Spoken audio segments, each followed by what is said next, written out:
I'm really curious because not many of you have talked about your context. I mean, maybe Philippe for the most.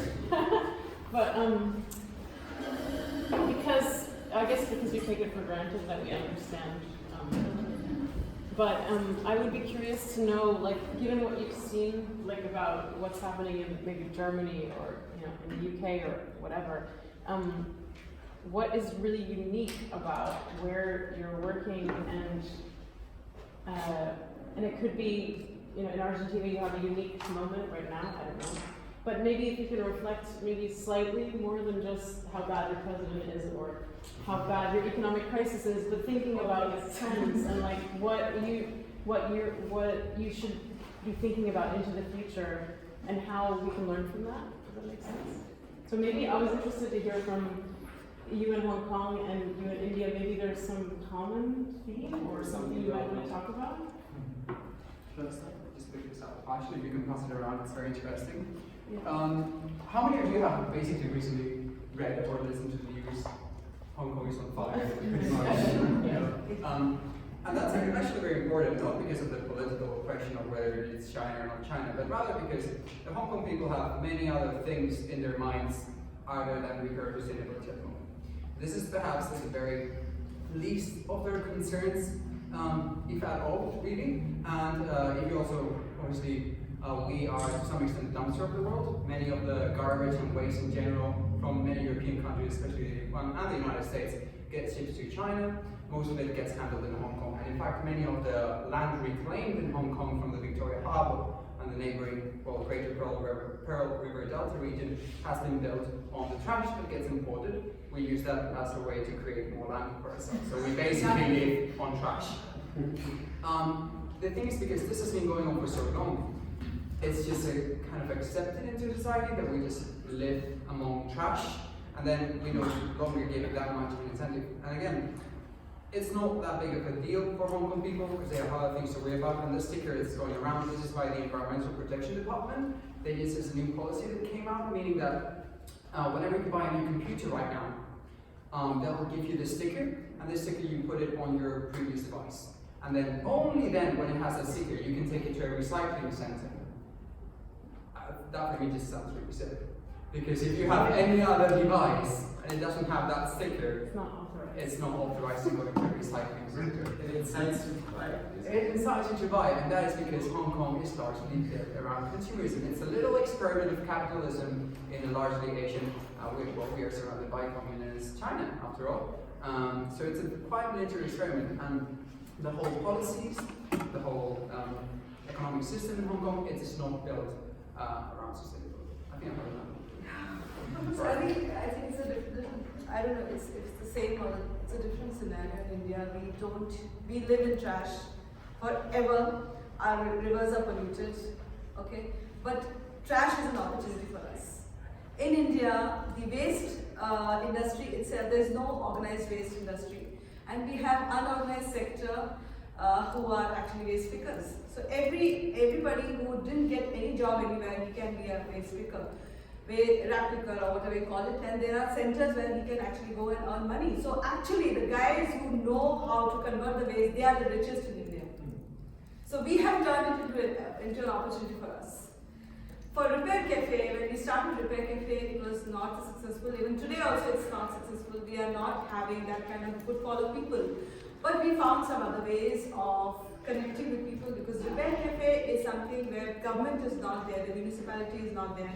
We are directly interacting with the citizens of the country. And we want to know what is their needs. So there are things like children. How do the education system is not helping me to learn hand skills.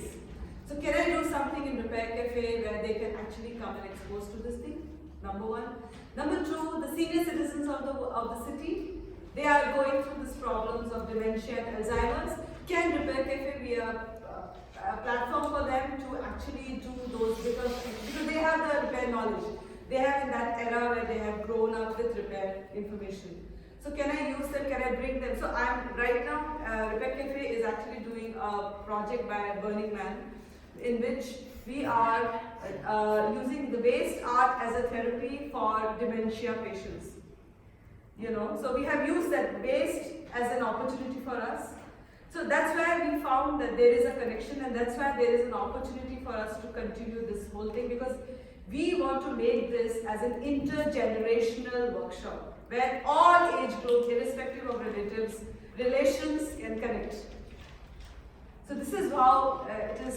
This is how we perceive. Because when we started Repair Cafe, our learning was zero. We don't know anything about unorganized sector. We have faced them, but we don't know anything about them. Yeah. So for us also, we learn. We start from something, and today the learning is very different. We have brought people from the other sections of the society who are part of the Repair Cafe. We go to unconventional places, like we actually operate Repair Cafe out of a hospital. Can you imagine running a Repair Cafe out of a hospital?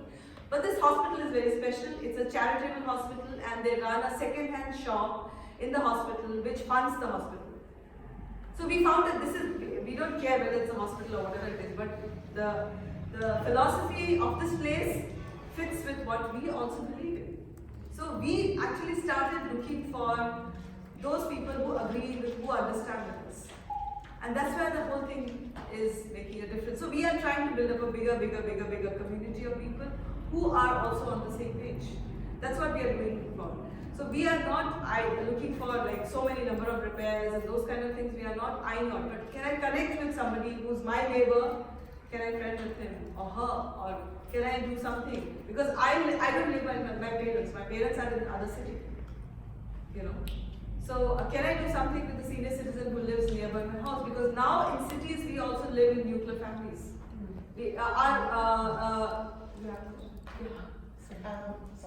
Sorry to cut you. Sorry. I was curious about, actually in South Africa, for example, possibly in India as well, about all those populations who are moving around. And I think you mentioned earlier about people who move all across the world and do not repair at all because they already access another way of living. And I'm thinking about South Africa because you've got a big movement of population coming through your country, and and we are becoming more and more globalized. And so when people come to a new place, how do you embrace repair in some way? How do you integrate people? How do you reach out? So, in your context, I wasn't sure really who you are reaching. Was it a specific group of South African, or are you able to bridge boundaries, or in the same way in India as well, or other countries? I'm just because ultimately, even in Leicester, we only reach a specific group of people, but we do have a large portion of immigrants that are coming through our cities. How do we get them as well involved into the philosophy of repair if they're coming from so many different places? Don't know, from a global perspective, how do you integrate people into a new culture? If the culture is the repair movement, how do we integrate new people coming in? Oh, hello, you're coming from which country? Ah, okay, the other side of the planet.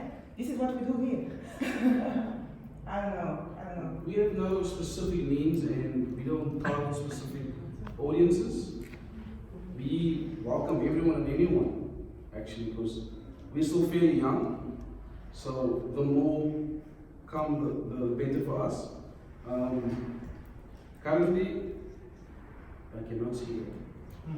It's always sitting one left.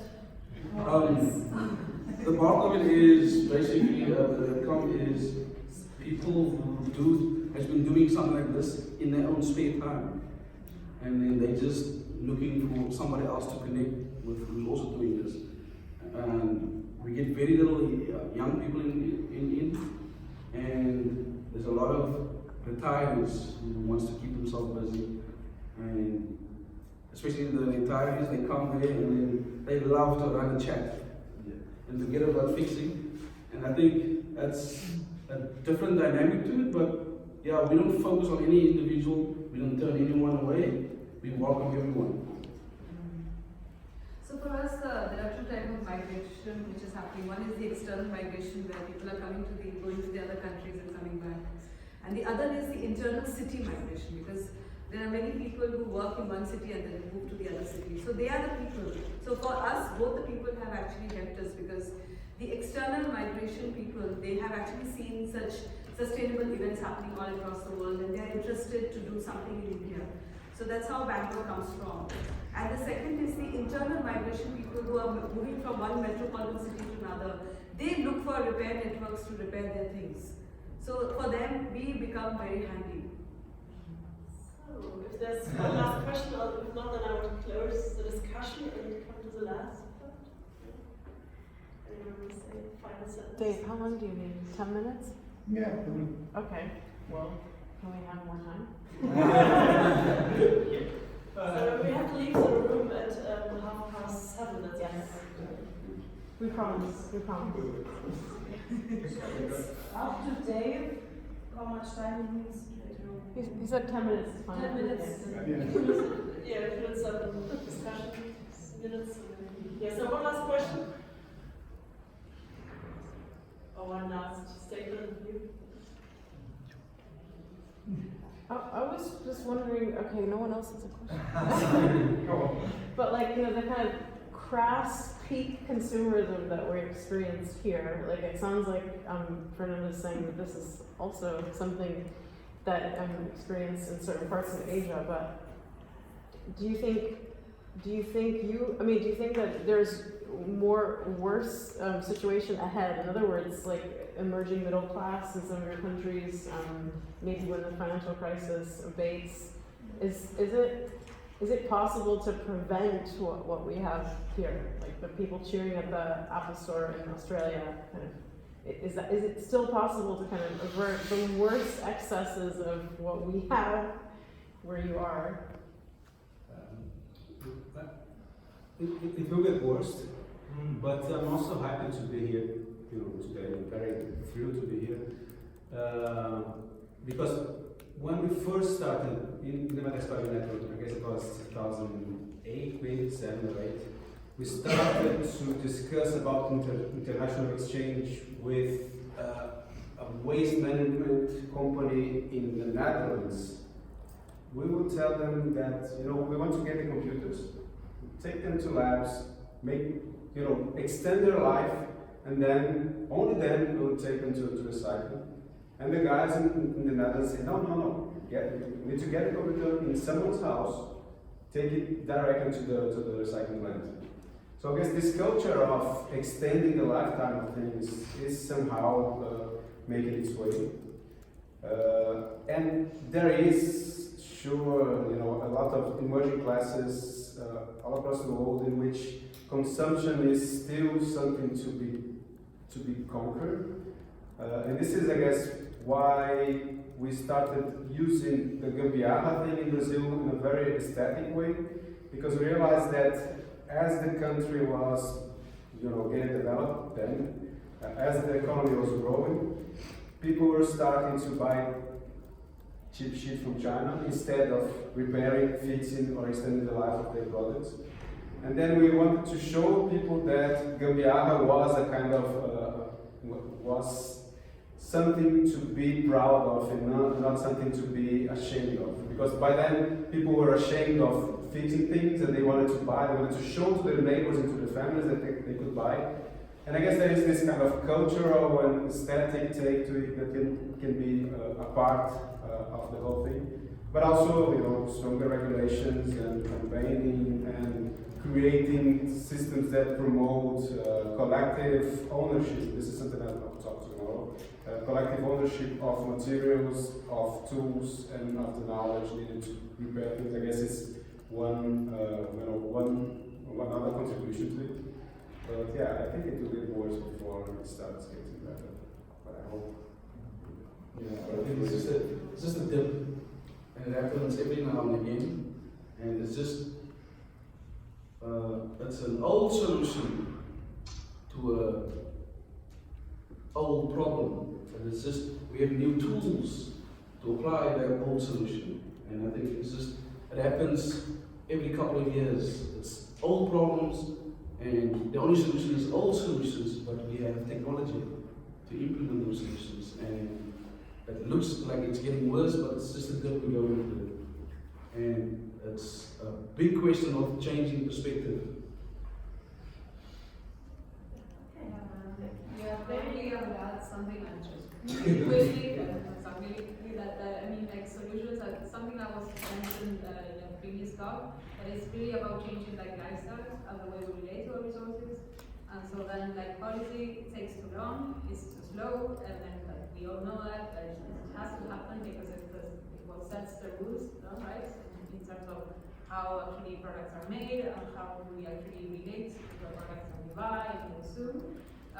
But it's really like trying to show different ways of doing and relating or valuing materials, people, and it definitely is like about like as well like relation, right? Like the way we relate to our resources is the way that we actually relate among ourselves, right? Just like so I believe it definitely has to do with the environmental aspects and concerns that repair actually, that's why repair is so valuable, but also about the cultural and the social aspects that repair poses, which I believe is most one of its hugest strengths.